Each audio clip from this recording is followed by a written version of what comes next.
Hello po. Ngayon po na alam nyo na kung ano yung initial filter, ay ituturo ko naman sa inyo yung pinakauna natin na product research method.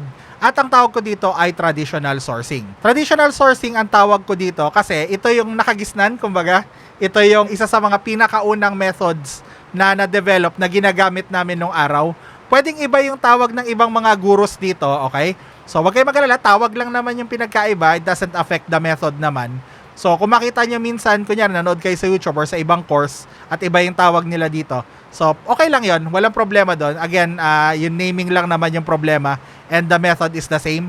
So, ang ginagawa natin dito sa tinatawag kong traditional sourcing ay hahanap tayo ng mga stores, kakalkalin natin kung saan yung mga clearance nila, yung discount, basta yung mga naka-sale na items, yung mga bagsak presyo na items, or yung mga naka-discount or coupon, or naka-buy one, get one, yung mga ganyan. Tapos hahanapin natin yung kamatch sa Amazon, saka natin titignan kung profitable ba siya, i-analyze natin. Tapos kung okay siya, then bibilin natin and ipapadala natin sa Amazon, di ba? Merong ilang mga bagay na hindi ko gagawin based dun sa filter kanina, di ba?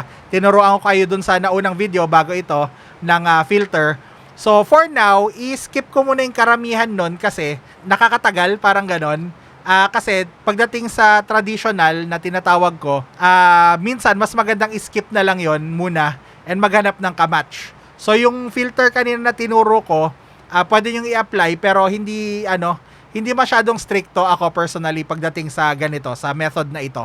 Okay, stricto ako pagdating sa reverse. Mamaya makita nyo kung ano yung reverse. Pero sa manual, hindi ko masyadong kasi sometimes may tendency na kumain siya ng oras. Makikita nyo kung ano ibig sabihin mamaya pag nasa screen na tayo. So again, ang goal ng online arbitrage ay makapag-process ng maraming products ng mabilisan. So, minsan may mga ginagawa ako para mas-skip na, para mas mapabilis siya. Ngayong alam nyo na yon, punta na tayo sa screen ko para maipakita ko sa inyo kung ano yung ibig kong sabihin. So, ito tayo sa screen ko and nasa Google tayo. So, ang una kong gustong gawin ninyo ay buksan yung Amazon.com. So, nakaano na siya rito. Amazon.com. Ayan. So, punta tayo rito. And then, gusto kong tignan nyo tong area na to.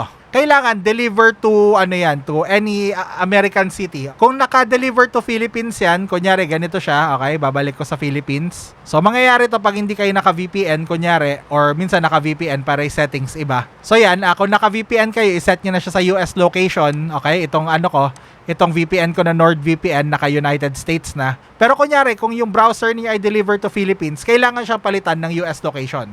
Bakit kailangan niya palitan ng US location? Kasi yung search results pwedeng maging iba. Merong mga products na hindi available sa Philippines and hindi naman tayo sa Pilipinas magbebenta.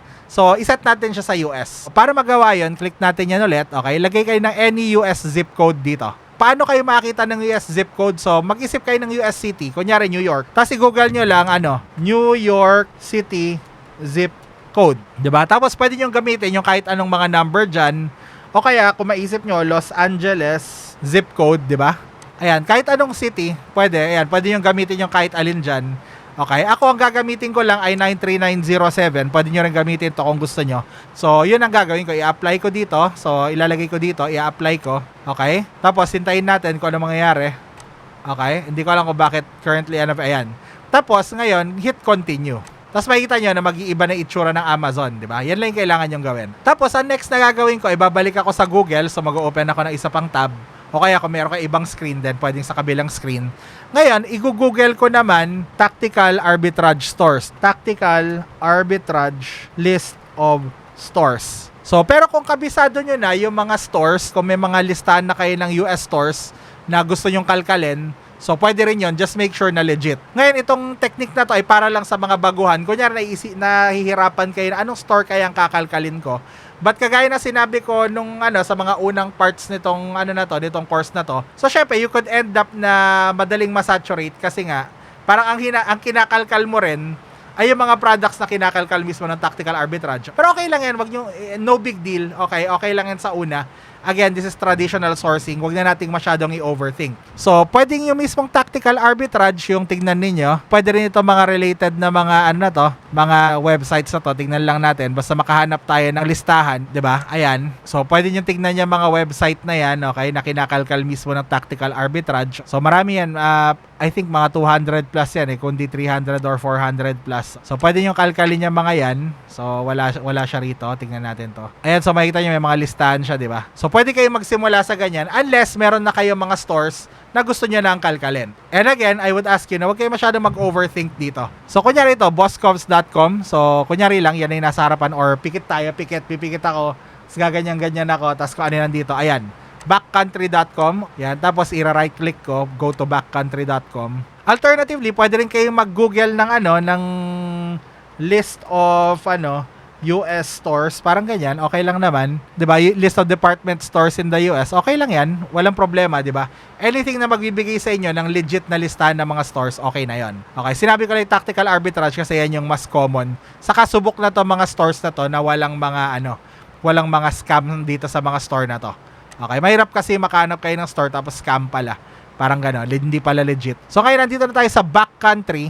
Ang next nating hahanapin ay yung sale section nila. Ayan, naka-sale. Minsan naman nakasulat clearance, minsan nakasulat BOGO, buy one get one yon. Minsan nakasulat na discount or coupons, mga ganyan, or deals. Yun yung mga pupuntahan ninyo.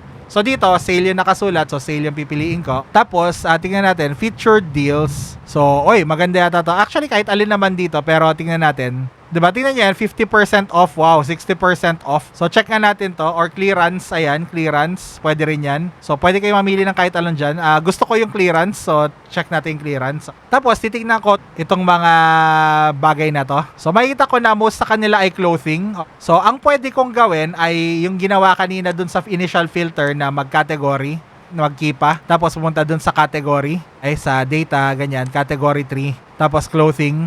Ayan. 289,570,057 times 1%. Okay, so 2 million, 2.8 million and below, I guess, pwede kong tignan. So, ito ay 60% off. Wow, okay. Stoic Workwell. Ayan, tatry kong i-copy yung niya. Pero mukhang ayaw magpa-copy. So, ayoko naman buksan ng isa-isa kasi pampatagal. Pero pwede, I guess, buksan na lang natin para masaya. Ang gusto ko kasi usually dito na lang, i-copy ko na rito para hindi ko nabuksan. Oras din kasi yun . So, tingnan natin to kung anong makikita ko. Tapos, ilalagay ko siya sa Amazon, di ba? Search ko lang sa Amazon.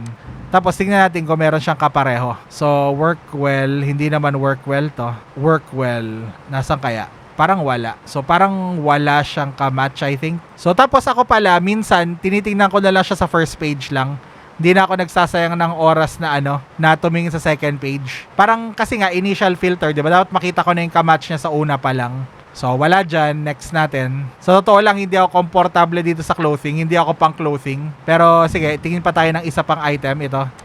Itong Gordini na to, check natin to. So, kailangan nyo kasing ilagay yung brand din . So, tingnan natin . So, copy natin yan. Balik tayo sa Amazon.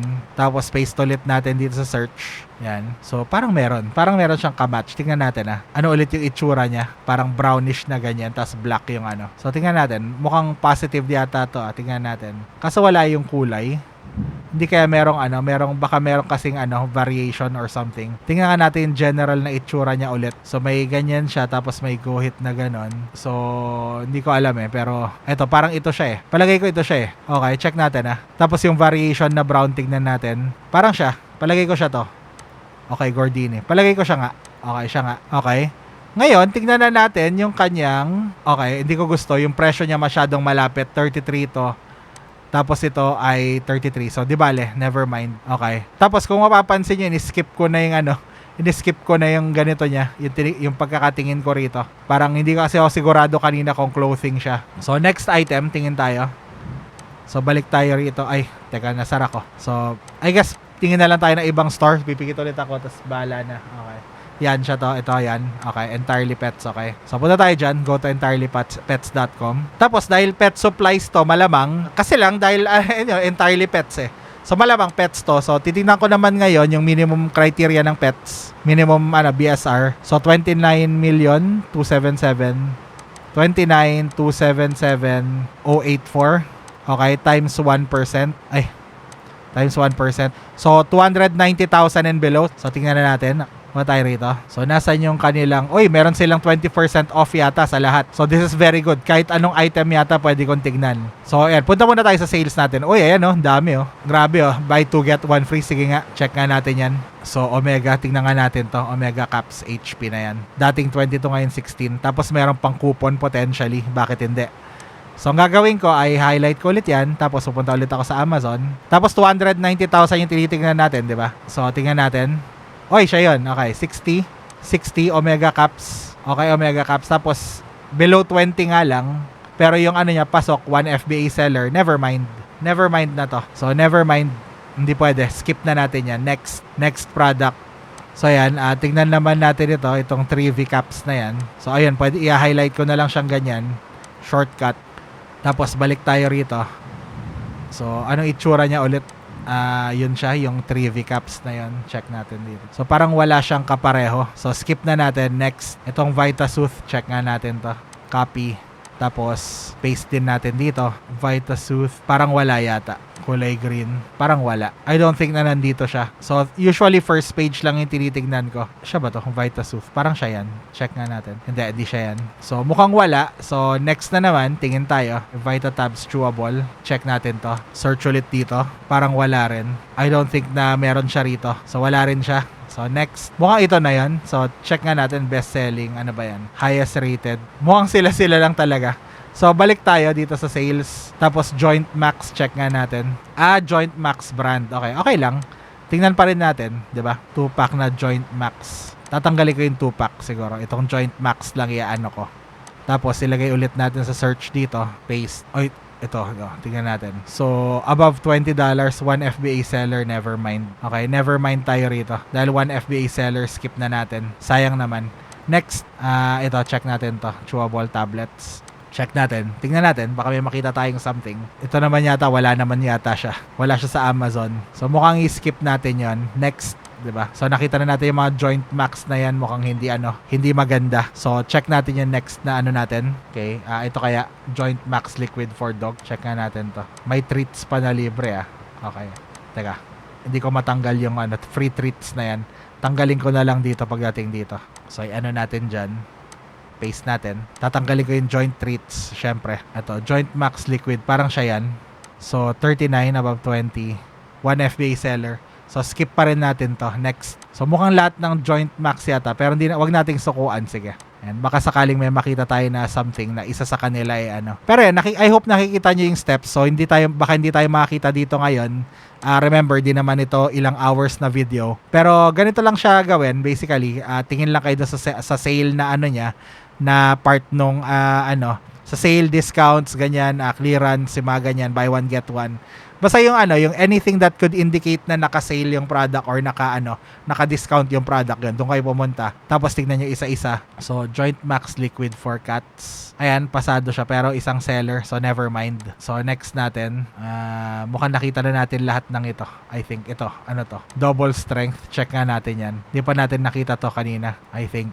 So, umaasa lang ako na baka meron pang Joint Max na na bagay na parang wala yata. Okay, I guess wala. So, ganun lang. Tapos, pagkatapos nito, di maghanap kayo ng ibang store or ibang section, di ba? So, balik tayo dito. Tingnan natin. So, pwede ko pa ulit kalkalin tong iba na to, yung new arrivals na to. Or pwede na lang ako maghanap ng ibang store kung gusto ko. So, yun ang unang step natin sa sa paghahanap ng products. Oy, teka lang. Okay, so tingnan natin naman ito kung meron tayong makikita na something na So, Vertasev. Okay, tingnan natin to. Copy, paste natin. Natin kung meron kapareho. Parang wala yata. And so, parang wala. So yun, ganun lang naman yung traditional natin. So syempre, hindi tayo nakahanap ng profitable product within this kasi it usually takes me hours na gawin ito bago tayo makahanap ng isa. Minsan naman pag sineswerte, mga 5 minutes, 15 minutes ganyan sa unang tingin. So swertihan pa rin. Pero at least nakita niyo na kung paano siya ginagawa, di ba? So tinignan ko yung mga naka-sale doon sa isang store. Tapos tinignan ko yung initial filter natin. Tinanap ko yung kamatch niya sa Amazon. Pag may nakita ko mukhang kamatch niya, so, idadaan ko sa initial filter. Pero minsan ini-skip ko yung initial filter kasi minsan pampatagal pa. Lalo kung mix yung products kung di siya nakakategory. So, makikita nyo rito na na medyo nadalian ako dun sa filter na ginamitan ko siya nung category filter, sales rank. Kasi pare-pareho silang pet products o kaya ano. Pero minsan makita mo na yung mga sales ay halo-halo from different categories. So sa mga ganong instances, minsan mas makakatipid ka ng oras kung kung i-skip mo muna yung sales rank part niya. O kaya gawa ka na lang ng arbitrary number. Kunyari, anything na 300,000 and below na sales rank, yun ang titignan ko. Parang ganon. So, pwede mo namang gawin yun para lang mapadali. Anything na magagawa mo para mapadali yung trabaho. Pero kung same na category yung mga products, then go ahead and kunin mo yung 1%. Kasi para yung initial filter mo, mas thorough, di ba? So, yun lang po. And i-practice nyo to. Tignan nyo kung hiyang siya sa inyo. Yung next video natin ay related din dito sa sa traditional sourcing. So makikita niyo na dadaan din tayo rito sa exact steps na ito. Pero may konti lang na pagkakaiba. Ang tawag doon ay rabbit trailing. So kung excited na kayo, tapusin na natin to and I'll see you next video. Bye.